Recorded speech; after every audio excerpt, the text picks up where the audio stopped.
My name is Catherine Vance, 29 years old. The text arrived at 2:47 p.m. A small white rectangle that cut through the grayscale of zoning maps like a blade. Sold your worthless building for $200,000. Family needs the money more than you. No question mark. No request. A verdict.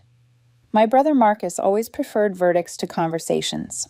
I let the screen dim and turned back to the city plan. Parcel lines inked like capillaries, corridors the commission hoped would carry a future we could pretend to predict. My pen hovered over a proposed mixed-use overlay. Someone cleared a throat. Ms. Vance, your note on the stormwater easement? I support it, I said. My voice was steady, the trick I learned long ago. Move the chess piece you can move, not the one you wish you could. The meeting adjourned at 4:15. Polite handshakes, polite smiles, polite promises to circle back.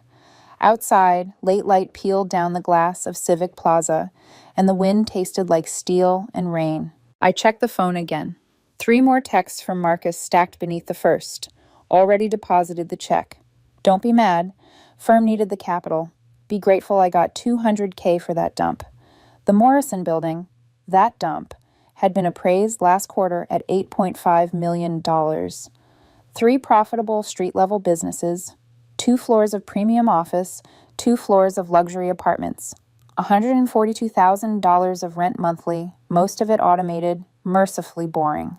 To my family, I was still the one who had wasted her 20s, the quiet girl who managed other people's buildings, the one who never married a storybook husband or hung a framed degree in a conference room. They saw my 10-year-old Toyota and a 2-bedroom apartment and drew the graph they preferred, flatline. They didn't know the apartment was a penthouse I owned, mortgage-free, and that the quiet was camouflage. They didn't know about the 17 titles in my safe. I called Tom, my attorney. He answered on the second ring like he'd been expecting bad news from someone. What happened?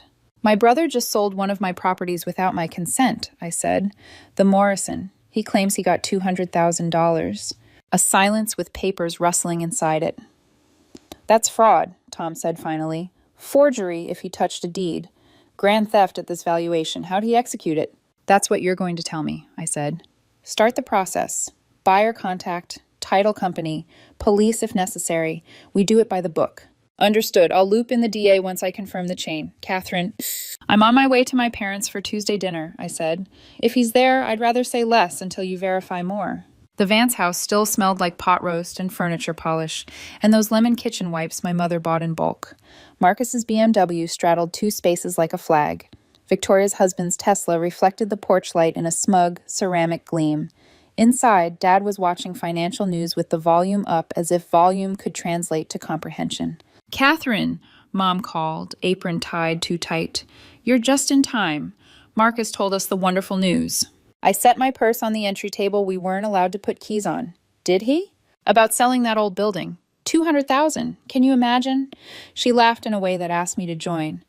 He says you've been trying to sell it for years. Isn't it a relief? I haven't listed it, I said softly. Where is he? In the dining room with your father and Victoria, celebrating. Marcus was in Dad's chair at the head of the table naturally. He'd poured Dad's good scotch into Dad's good glass, the kind he used only when people were watching. Victoria sat across from Trevor like a lifestyle magazine, their wrists light-catching, their smiles calibrated. Marcus stood when I stepped in, arms open like he'd just closed peace in the Middle East. There she is, he said, our favorite property manager. Don't worry about thanking me. Family helps family. Is that what this is? I drew out a chair and sat. It was my mother's chair, the one that always wobbled a little. Victoria leaned forward, eyebrows sloped into concern. Catherine, it's generous. That building's been doing nothing for years. Has it, I said, because sometimes an echo lets people hear themselves. Trevor cleared his throat. He's usually the first to notice an open elevator shaft in a conversation. I thought Catherine mentioned she... The important thing, Marcus said, lifting his glass, is I negotiated them up from $150,000. Johnson Properties wanted to lowball. You're welcome. Dad entered mid-speech and clapped Marcus on the shoulder. That's my boy, natural negotiator. Mom drifted in behind him, flushed with the work of feeding people who never seemed to get full. Catherine, what will you do with the money? You could finally buy a real house, something with a yard. Marcus swirled amber and shrugged. I already deposited it. Firm needed liquidity. Silence. The kind that hums. The kind electricity makes when it's about to blow a fuse. You what? Victoria said, small. She hates being surprised. Into the firm account. Growth stage. Once we scale, I'll pay her back with interest. Dad nodded like a bobblehead on a dashboard. Smart to keep it in the family. Marcus, I said, walk me through how you executed the sale. He laughed. Never a good sound on him. Details. I'm a lawyer. I know how to handle real estate transactions. So you forged my signature, I said. Not a question. A temperature check. I didn't forge anything. His eyes flicked to Dad. I had power of attorney. No, I said, you didn't. Your father gave me POA for family properties years ago, he said to the room, which is not the same as saying it to me. Dad's jaw worked. That was for my properties, Marcus, not... The Morrison is mine, I said. My name on the deed. My taxes. My tenants. Marcus laughed again, but this time it snagged. Come on, Catherine, you manage it. That's different from owning. I purchased it in April 2019, I said. $2.3 million. Cash. I let that sit. A stone in a shallow pool. Would you like to see the deed? Victoria inhaled, hand to her throat. $2 million? From where? From work, I said. The kind I do when I'm not being watched. Dad's bravado frayed. If this is some kind of bluff... My phone vibrated. I picked it up. Tom. Catherine, he said, brisk now, voice clipped by urgency. We have a mess. The sale ran through a title outfit called Quick Close Solutions. Their specialty is speed over scrutiny. Your brother presented a power of attorney and a copy of the deed. Both appear forged. The title company is already cooperating. The buyer is legitimate. Johnson Properties. They're furious and preparing to sue. The funds hit an account belonging to Marcus's firm this morning. I've initiated a freeze. Balance before deposit? I asked. He didn't hesitate. $47,000, insolvent without your money. I closed my eyes, not to hide, but to choose. Loop in the DA. Send me the doc copies. I'm at my parents'. He exhaled. One more thing. The Bar Association's ethics panel has been notified. When I returned to the dining room, nothing had moved except time. That was my attorney, I said. He's filed a police report. The title company is cooperating. Johnson Properties wants its $200,000 back in damages. They have screenshots. Marcus stood so fast the chair scraped the floor. You're bluffing. You've been bluffing your entire adult life, I said. It finally met a ledger. Mom pressed her apron to her mouth. Catherine, please, think about Marcus's career. I am, I said. I'm thinking about how much of my life you all were comfortable spending to protect it. Marcus's phone rang, and for once he didn't let it go to voicemail. He listened, color leaving him in strips. Yes, this is Marcus. No, she's my sister. Consent? He swallowed, eyes tearing in a way he would later call allergies. $8.5 million? He sat down like gravity remembered him. They're suing me, he whispered. They want it back. They want... Reality, I said. Dad tried the old authority one more time, voice raised as if volume could push the law back into a bottle. This family does not air its problems in public. We will fix this privately. With what? I asked. The firm is underwater. The check is frozen. The house is... I stopped, because I am not cruel. Please don't promise Marcus a lifeboat you can't build. No one spoke. Somewhere in the kitchen, the oven ticked as it cooled. The house smelled like rosemary and dread. Tom called again. I answered in the doorway. Yes? They're cooperating fully, he said, softer now, like he knew where I was standing. Quick Close is terrified of losing their license. The DA's office is assigning a prosecutor. Also, Johnson Properties Counsel just posted a statement. It's getting traction. How fast? I asked. Fast, he said. And Catherine, there's a hint in the notary log that your father may have, unknowingly, perhaps, signed as a witness to something he didn't read months ago. It may not be criminal for him, but it muddies optics. I'll confirm before we draw conclusions. I looked back at the table. Marcus brittle, Mom pleading, Dad stiff, Victoria calculating which way the wind might save her hair. Confirm, I said. By the book. Always, Tom said. I ended the call and stepped fully into the room, the way you step onto a stage you never asked to stand on. The police will likely go to Marcus's house tonight, I said. The bar might suspend him pending investigation. Johnson Properties has already turned this into a cautionary tale. Victoria's phone buzzed. Her eyes widened. He's trending, she breathed, like weather. Marcus turned to me, boyish and breaking. Catherine, Please. I thought I could fix it before you noticed. The firm, if I could just get to scale. You don't steal a foundation to finish a roof, I said. It collapses. In the quiet that followed, something else arrived. Not triumph, not fury. Clarity, maybe. The kind that doesn't need an audience. The doorbell rang. No one moved. I'll get it, Dad said, already rehearsing a speech about misunderstandings and family matters. He didn't know that speeches are only useful when facts consent to be moved. Footsteps, low voices, a practiced cadence. And then the officers stepped into the frame. Marcus Vance? Marcus closed his eyes. Sir, we have a warrant for your arrest. Marcus didn't argue when they cuffed him. He didn't look at the officers, or at Dad, or at the scotch he'd left sweating on the wood. He looked at me like a swimmer who has just realized the ocean is, in fact, the ocean. I'm your brother, he said, voice steady only because it had nowhere left to go. I nodded once, a mercy and a verdict. Mom made a sound that I'd only ever heard once before, at a funeral where the casket was too small. Dad followed the officers into the hall, speaking in that firm, genial register he used on bankers and umpires. He kept saying the same sentence with different punctuation. There must be some mistake. The door closed. The house exhaled. I could feel the pot roast cooling by degrees. No one moved until Victoria did. She stared at her phone, then angled it away from Marcus's empty chair as if it could bite her. It's everywhere, she whispered. Johnson Properties put up a thread, screenshots, timeline. They tagged the Bar Association. She swallowed. Real Estate Weekly picked it up, then Legal Times. Now there's local TV. Trevor looked at the headline, then at me, like he was adjusting to a new climate. Do you want me to, I don't know, drive you somewhere? It was the kindest wrong offer. I'm fine, I said. He nodded. He always had a quiet respect for facts once he recognized them. Dad came back in, cheeks bright with anger he couldn't place. We'll sort it out, he said to the room, to himself, to the legacy he'd curated like a hedge. He'll be home tonight. I'll make some calls. I let the sentence land and slide. Dad, I said gently, some events don't respond to calls. They respond to paperwork. He flinched, and I saw it, the flicker, the memory of a signature he hadn't fully read, a favor done to get a form out of the way. He smoothed his tie, though he wasn't wearing one.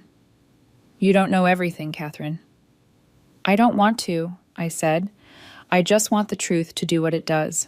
Tom's email arrived with the document scans. I opened them at the end of the table while Mom wiped a spotless counter and Victoria dried a dry glass. The forged POA was almost elegant. The font matched. The notary stamp looked tired, but respectable. My name curved where it should have angled. The deed copy used an old address I'd changed 2 years ago. Sloppy excellence. The signature of a man who always believed someone else would clean up after him. I pinched to zoom on the notary log snippet Tom included. A familiar surname appeared in the witness column. Vance. Not my signature, not Mom's neat loops. The pen pressure was heavy, like someone writing harder to make it truer. A month-old date. A different strip mall notary than the one we'd used for Dad's last refinance. My stomach didn't drop. It refiled. Tom says the title company is cooperating, I told the room. They'll likely lose their license unless they help fix this. Johnson Properties wants their $200,000 immediately and damages. They're on offense. Victoria let out a breath that wasn't quite relief. So, they'll just take it from Marcus's account, right? The bank froze the funds, I said. But it won't cover the blast radius. The buyer's counsel wants penalties. The title company will try to shift liability. The DA will want a clean story. Nobody likes being the punchline on a Tuesday. Trevor rubbed his temples. And the bar? Ethics panel is opening a file, I said. Suspension is likely pending investigation. Dad folded his arms. We'll hire someone better than this, Tom, he said, as if excellence could be bought like better hors d'oeuvres. Someone who understands family. Tom understands the law, I said. It's the only language the situation speaks. Mom sank into a chair. She had stopped crying and started listing chores in a whisper, her old way of keeping panic busy. I should pack Marcus a bag. He hates the hospital blankets. Do jails have blankets? Mom, Victoria said softly, surprising us both. He can't take a bag. But his toothbrush. They have toothbrushes, I said. This will be fast and procedural. He'll be processed and Dad will post bail. Dad nodded, grateful for the one step he still recognized. Yes, bail, of course. I refinanced to help him get started. He cut himself off. Even his face knew the equity cupboard was bare. I stood to leave. I didn't feel triumphant or vindicated. I felt like a contractor walking a site that had failed inspection. Note the violations, fix the wiring, no speeches. In the kitchen, Mom touched my sleeve. He didn't mean harm, Catherine. He thought he could make it right before you. Before anyone noticed. Intent doesn't change the ledger, I said, then softened. He's terrified of failing. That's real. But fear doesn't become a permit. She nodded and nodded and nodded, emotion with no destination. Promise me you won't. I won't do anything theatrical, I said. We will do it by the book. By the time I reached my car, Tom had called again. Bail likely tonight, he said. 100,000 if the judge goes by the matrix. Your father might manage it. Also, Johnson's counsel wants to talk, not to negotiate yet. To signal they will pursue damages if the $200,000 isn't returned immediately. They'll get it back, I said. But that's not the number that matters. No, he agreed. They've already posted the $8.5 million valuation. Public narrative is aligned against him. He paused. Catherine, that notary log? I can't confirm it's your father's hand, but if asked, he will be asked. He was trying to be useful, I said. I know. So do prosecutors, Tom said, which is why optics matter. Keep your words narrow. On the drive to my building, the city felt cataloged. Blocks of memory and bets I'd made in neighborhoods before coffee shops arrived, before dog parks and murals and farmers markets. I had learned to buy when people rolled their eyes. I had learned to smile when meetings assumed I fetched coffee. The route home passed a corner where a bakery now sold $7 croissants. The owner waved when she saw my car, and I waved back and thought, I will not let this become my personality. I will not become a person who is only a ledger. In the lobby, the doorman looked up from his crossword. Evening, Ms. Vance. Evening, Sam. In the elevator, my face looked like my mother's when she's trying not to speak. In the penthouse, the city unrolled its light like foil. I set my keys on a table I'd sanded myself when I couldn't afford anything that didn't splinter, then opened my laptop. Tom's updates stacked like cards.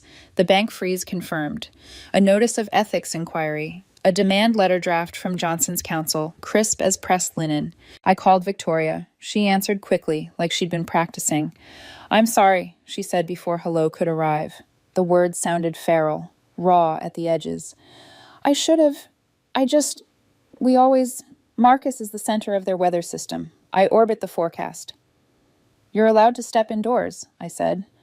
She laughed, surprised to find the sound operational.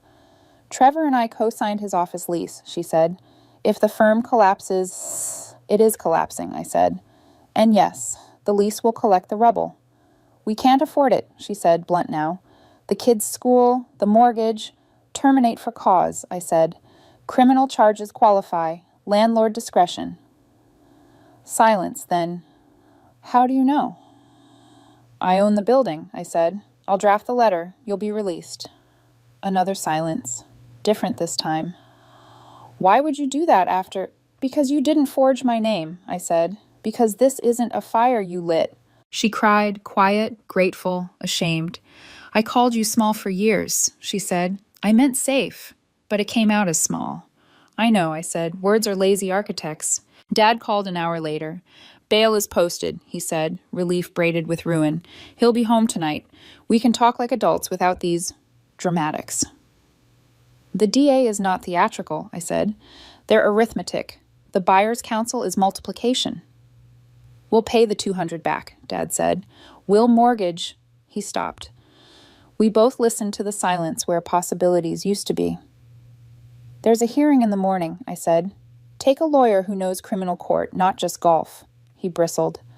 I have always provided for this family. I know, I said, and did not add, sometimes you provided illusions. Dad, if a notary asks about a witness signature, He inhaled sharply. I didn't read it all. He said it was routine. He said it would help with the bank. I thought... He stopped. I thought we were helping. We? I said, not unkind. Then let's help. Tell the truth. No interpretations. He didn't promise. He didn't hang up. You were always so quiet, he said finally, like a confession. I thought that meant you agreed. It meant I was thinking, I said. Different verb. Around midnight, the bail confirmation hit Tom's inbox. Marcus was out pending arraignment. Victoria texted that Mom had set a plate at the table no one would use, the way she does when she wants ritual to hold up a failing bridge. I stood at the window and watched a late truck unload kegs 2 blocks over, the clatter brief and bright. My phone buzzed with a number I didn't recognize. I let it ring out, then listened to the voicemail. Johnson Properties Counsel, clipped and courteous, inviting productive dialogue while reminding me that public interest is high and time is short. I poured water. I thought about mercy and its counterfeits. Mercy is not writing checks to erase lessons. Mercy is the door you leave unlocked after the sentence is served. Tomorrow there would be forms and hearings, statements and edits. Tonight there was only the city and the quiet and a truth that did not require witnesses. I had spent years building something visible only from certain elevations. My family had never climbed those stairs. Tom's last message of the night was a single line. By the way, Quick Close's principal wants to meet. He's terrified enough to be useful. I wrote back, good. Fear can learn. Then I turned off the lights and let the skyline keep watch. The streets below flickered with people who had no idea they were walking through the perimeter of a lesson. I hoped for once my family would learn it without burning everything down to ash. Marcus's arraignment was set for the next morning, but the aftershocks began long before dawn. He didn't call me. He called Dad, of course. When I arrived at the courthouse, Dad was already in the hallway, pacing with his tie loosened and his jaw set. Mom sat beside him, gripping a handbag she hadn't used in 10 years, the one she always took to funerals, as though grief could be anticipated with accessories. Victoria and Trevor came too, dressed in clothes that suggested business meeting more than courtroom, pressed, anxious, overcompensating. When Marcus walked in wearing last night's clothes and a bail wristband, the whole hallway seemed to lurch around him. He still had that practiced smirk, but it kept slipping like a poorly fitted mask. Don't worry, he muttered to Dad. It's all procedural. They'll see this for what it is. And what is it? I asked quietly from behind him. He flinched before turning. A misunderstanding. Business moves fast, Catherine. You don't always have time to clear every line with the law, I said, or with the truth? His jaw tightened, but he didn't answer. Inside, the judge read the charges with clinical precision. Fraud, forgery, grand theft. Marcus kept his eyes forward, refusing to look at the rows where we sat. When bail conditions were reiterated, restricted travel, surrender of passport, weekly check-ins, he nodded too fast, like a student pretending he'd understood the lecture. Afterward, the family gathered in the corridor like a broken procession. Mom whispered, "This isn't him. He's not a criminal." "Intent doesn't erase action," I said. She pressed her lips together until her face looked carved. "You always see the worst in him." "No," I said softly. "I see the pattern." That night, I met with Tom in his office. Papers covered his desk in neat stacks, like tectonic plates carefully aligned. He pushed one toward me, a creditor list. His firm owes $340,000 across vendors, contractors, suppliers. It's death by 1,000 invoices. The $200K deposit was survival money, not growth capital. He was already insolvent. I skimmed the pages. Printing services, janitorial, IT support, all unpaid. Marcus had bought mahogany desks and designer light fixtures, but stiffed the people who made the office run. It was always his pattern. Polish first, substance later. Tom leaned back. The title company is panicking. They'll fold if this sticks, and their lawyers know it. Johnson Properties will go nuclear, public trial, exemplary damages. National press is already circling. And the Bar Association? They've suspended him pending full investigation. I rubbed my temples. He won't practice again. No, Tom said. Not even if he escapes conviction. Reputation is currency, and his account is empty. I stood at the window of Tom's office, looking down at the city.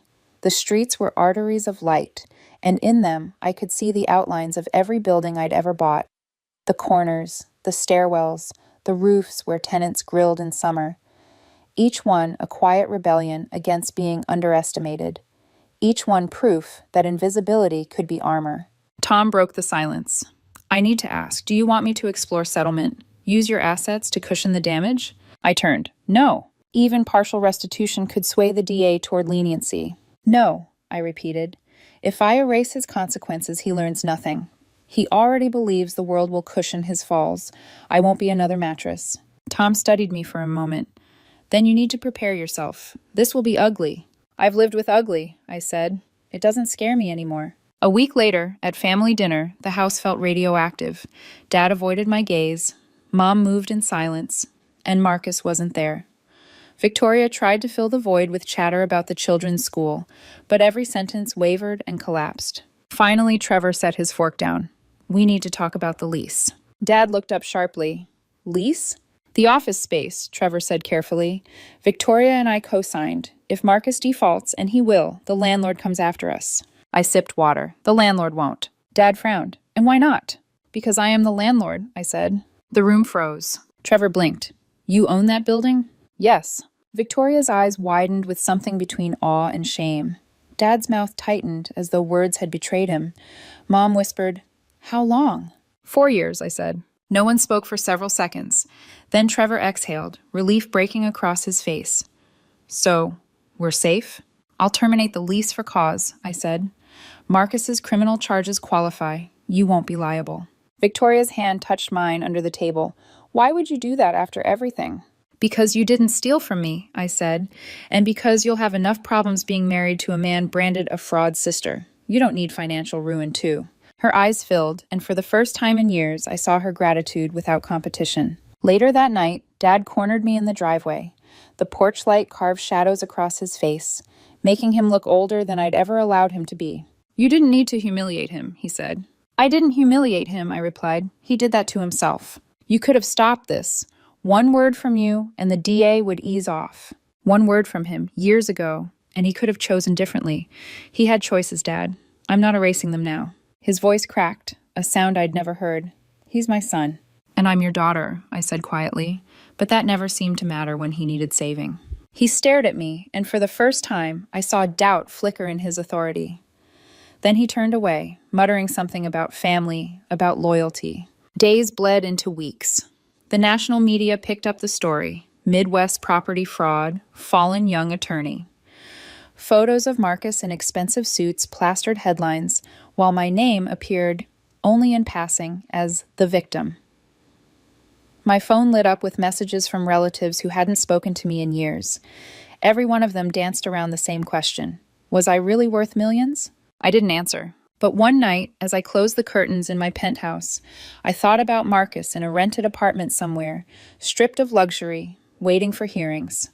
I pictured him without the armor of scotch and tailored suits, just a man who had built his castle on sand.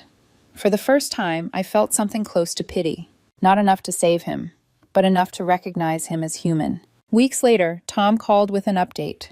Johnson Properties is filing civil suit for full restitution, $8.5 million plus damages.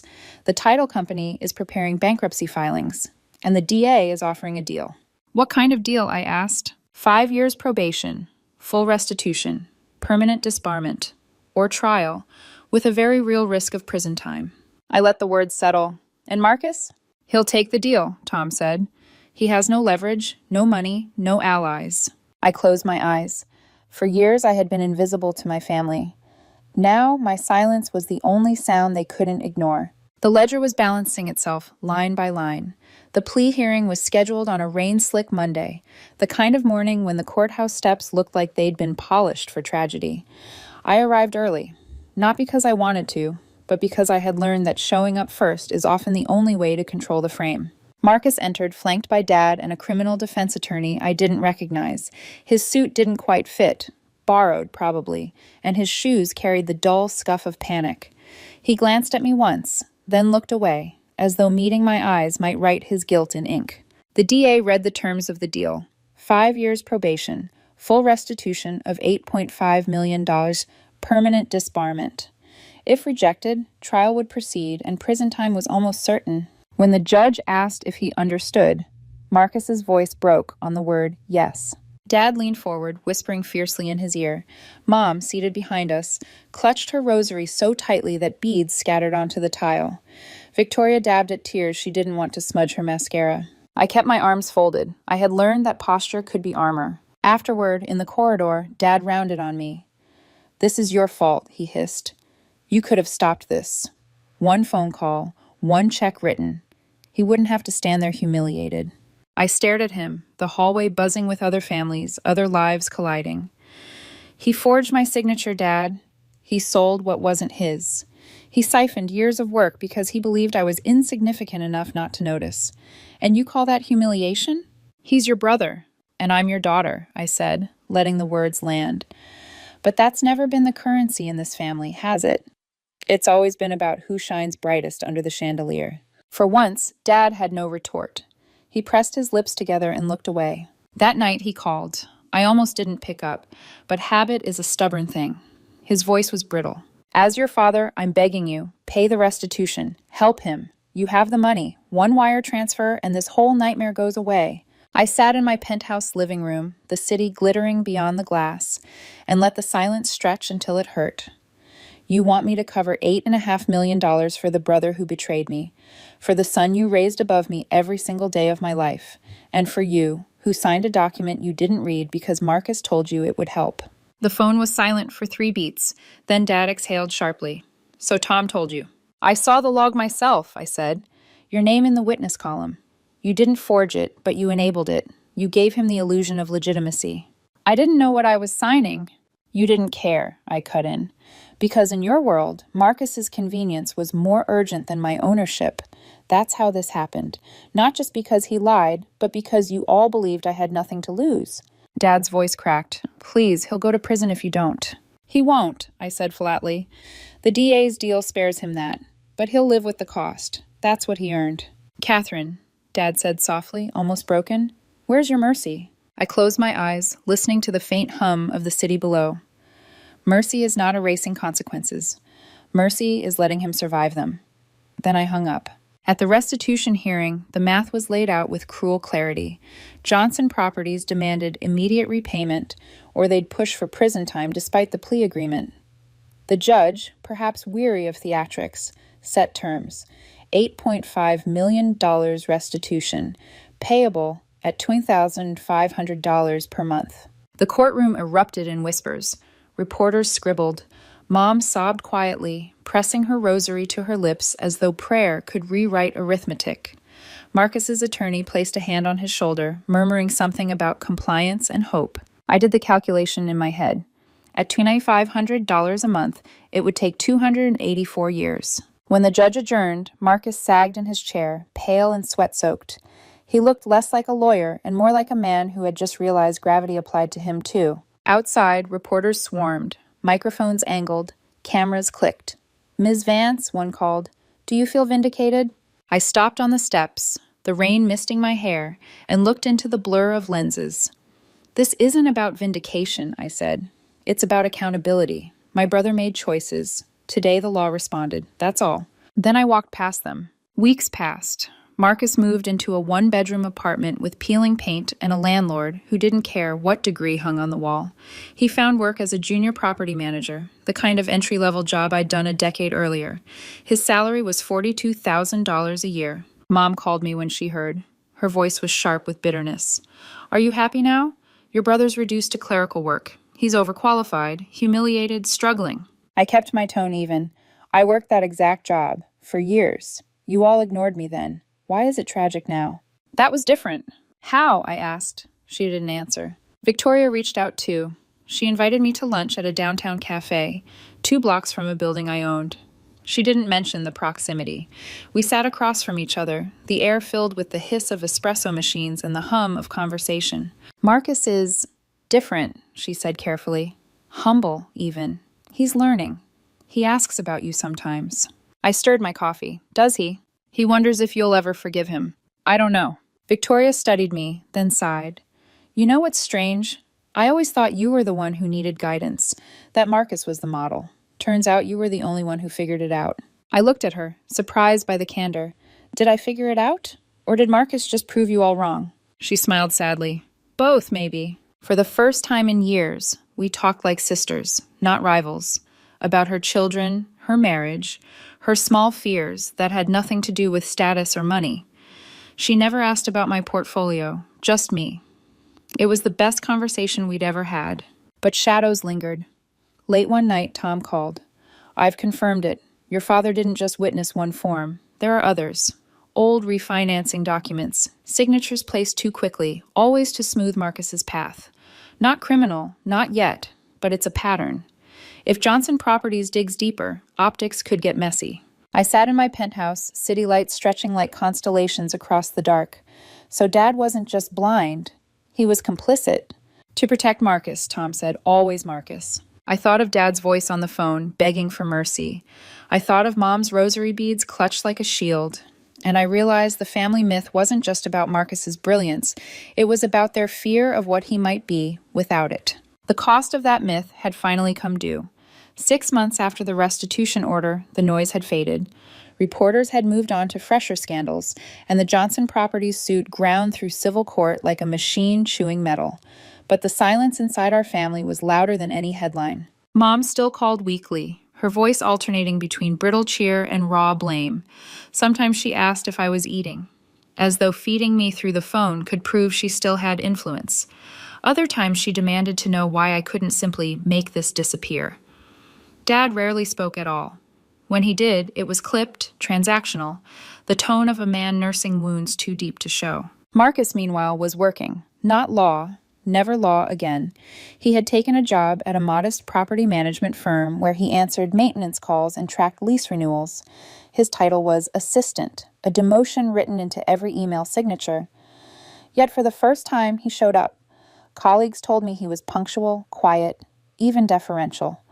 The arrogance that once filled a room like smoke was gone. In its place was something leaner, more human. I didn't see him, but I heard about him through Victoria. One afternoon, she invited me again for coffee. We met at a small cafe tucked between a thrift store and a laundromat, hardly the gleaming spaces she used to prefer. She arrived in jeans, hair pulled back, no performance in her posture. He's trying, she said simply after we sat down. Marcus, he actually listens now. He doesn't talk over everyone. He stays late to file reports. He calls tenants back himself. Basic decency, I said. Funny how it becomes heroic when someone finally learns it. She winced but didn't disagree. He's different. And he asks about you. Not for money, not for rescue, just asks if you're well. I looked out the window where a delivery truck was unloading crates of vegetables. I'm well. Victoria leaned forward. He knows he can't undo it. He told me that. But he said something that surprised me. I didn't just steal from her. I stole from her belief that family could be safe. The words caught me off guard, enough that I had to grip my cup tighter. Did he mean it? I think so, she said. He's not asking for forgiveness. He knows it's not his to demand, but he wants you to know he sees it now. We sat in silence a while, sipping coffee, the weight between us lighter than it had ever been. That evening, back in my penthouse, I walked from window to window, the city stretched beneath me like an intricate puzzle I had spent years assembling. Each building had a story. The bakery where the owner cried when I gave her a favorable lease, the corner office space that survived 3 recessions, the apartment complex where tenants still sent me Christmas cards. For years, I'd built this life as a shield, proof that I mattered, even when my family treated me like background noise. Now the portfolio felt less like armor and more like architecture, something that stood whether or not anyone noticed. I thought of Marcus in his 1-bedroom apartment, sorting rent checks, reminding tenants about trash pickup. It was the kind of invisible work he once sneered at. Now it was all he had. I wondered if humility was the only kind of wealth that had ever been missing from his life. A month later, Victoria invited me to dinner at her house. Trevor grilled salmon on the patio while the kids raced around the yard. Victoria poured me wine and leaned against the counter, watching them through the window. You know, she said, I used to think success was measured in how loud your life looked. Cars, houses, parties. Marcus embodied that. But now, watching him rebuild from nothing, I think maybe you had it right all along. I smiled faintly. I didn't build quietly because I was wise. I built quietly because no one believed me when I spoke. Silence was all I had left. Victoria's eyes softened, but silence became your strength. Maybe it had, or maybe it had just been camouflage until the day truth was too large to ignore. That night, after I got home, I found an envelope slid under my door. No return address. Inside was a handwritten note in Marcus's unmistakable scrawl. Catherine, I don't deserve to say much, but I want you to know I'm learning.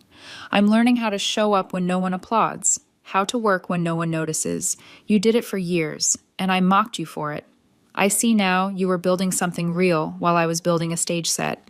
I'm not asking for a response. Just thank you for forcing me to see the truth, even if it broke me. M. I sat on the couch holding the note for a long time. My chest felt heavy, but not with anger, with something closer to release. Weeks passed. I met with Tom again to review the civil suit filings. Johnson Properties pushed for damages, the title company teetered on bankruptcy, and Marcus's financial ruin deepened. Yet, strangely, I no longer felt the urge to monitor every line item. The law would handle the math. My job was to live. Later that evening, I hosted Victoria and Trevor in my penthouse. Trevor stood at the window, staring at the skyline. 17 buildings, he murmured, and we never knew. You weren't supposed to, I said. Why? Because if you had known, you would have measured me differently, and I wanted to see how you measured me without the ledger. Trevor turned to me, his expression thoughtful. Then maybe that's why you're the only one in this family who figured out how to build something that lasts. Victoria reached across the table and squeezed my hand. We see it now. We see you. And for once, I believed her. That night, alone again, I stood on the balcony with the city breathing below. The air smelled faintly of rain and gasoline, the scent of a place still alive, still unfinished. My family was fractured, yes, but for the first time, it felt like cracks that might let light in instead of splitting us apart entirely. Marcus was working. Victoria was changing. Dad's silence had grown heavier, but even silence can be the beginning of reflection. I didn't need their apologies anymore. What I needed was the truth, that I had built something that could not be stolen 2 years past. The scandal that once scorched headlines now lived only in legal archives and the corners of the internet. New crises had replaced ours in the public imagination, but inside the family, the damage had left grooves too deep to smooth. Dad aged quickly. His hair whitened, his voice thinned, and the certainty that once animated every dinner table decree had dulled. I visited once, out of obligation rather than longing.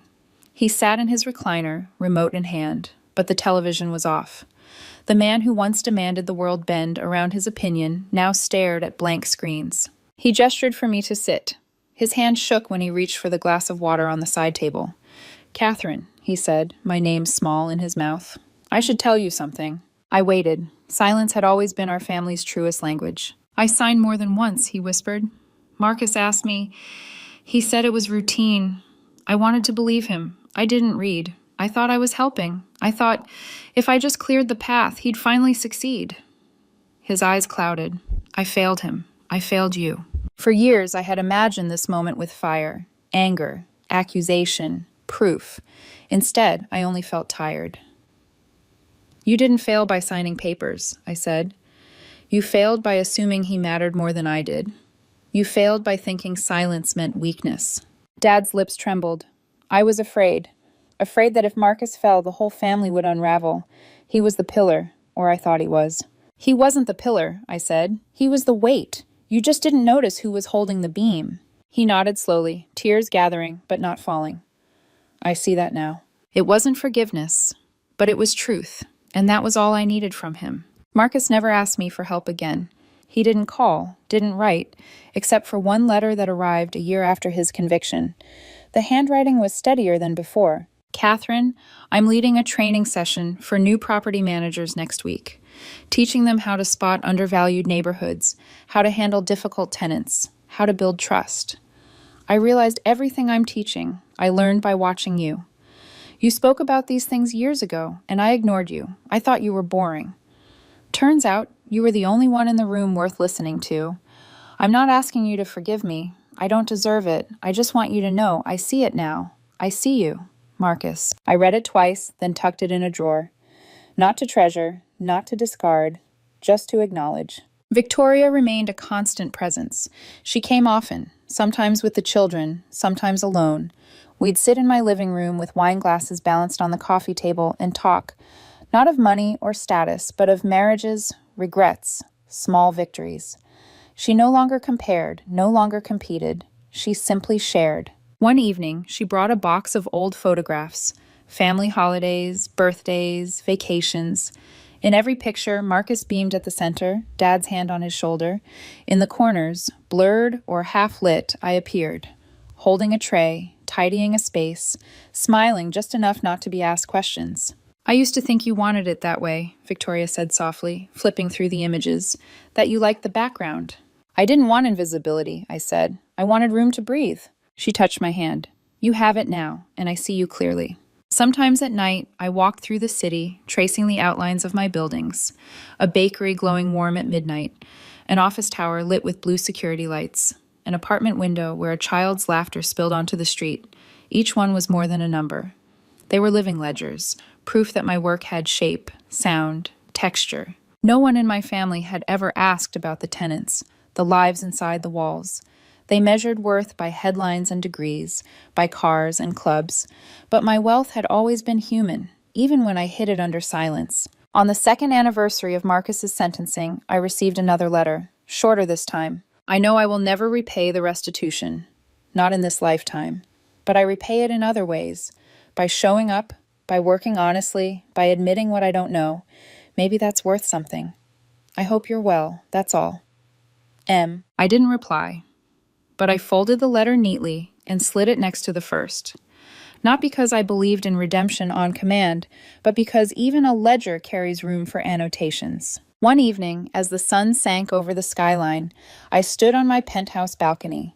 The city stretched before me, each building a page, each light a line item. For so long, my life had been defined by the need to prove I was not invisible, to prove I could build something no one could take. Now at last, I no longer needed proof. Marcus was rebuilding, slowly, painfully, in the quiet spaces where applause never reached. Victoria had shed the armor of comparison and found her own gentler strength. Dad, diminished, had finally admitted his blindness. Mom still clung to prayers and denial, but even she had stopped asking me to erase consequences with money. The ledger was balanced, not in numbers. The restitution would never be paid in full, but in truth. What was stolen had been acknowledged. What was hidden had been revealed, and what was overlooked had finally been seen. I leaned against the railing, watching the city breathe, and let the silence settle around me like a cloak. For once, it wasn't camouflage, it was peace. That my life was not defined by their blindness. And as the wind lifted strands of my hair, I realized something else. I wasn't waiting for reconciliation. If it came, it would be a gift. If it didn't, I had already survived.